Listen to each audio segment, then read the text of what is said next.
Hello guys, and welcome to this video where I'm going to be showing you how to use the flood effect on Higgsfield AI. So let me show you an example of what to expect with the flood effect. So it looks as if flood comes from behind and swallows up the subject, and here is how to create it. Step 1, go to this website called higgsfield.ai. Step 2, sign in or create an account if you don't have one. Step 3, click on visual effect. Step 4, click on flood.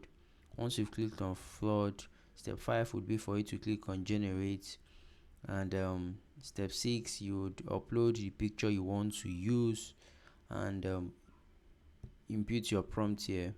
Select the model that works best for you and then click on generate. You can always change the model to something else if this is not what you want.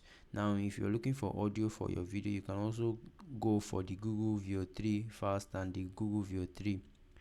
So all of these are paid, the ones that have premium, but this is a free one. As you can see, there is no premium mark on it.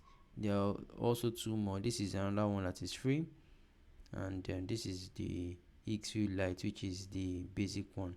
So all of these are available. You can now click on generate. You can see that this is generating for 10 seconds. If I want for 6, I can click on it. You can see that the credits allotted is 5. So that's it guys. Let me know what you guys think about this video in the comment section, and once your video is done, it should appear here where you can now download it to your device and use it for your project. Please subscribe to the channel as we're actively trying to grow guys. We'll see you guys in the next video.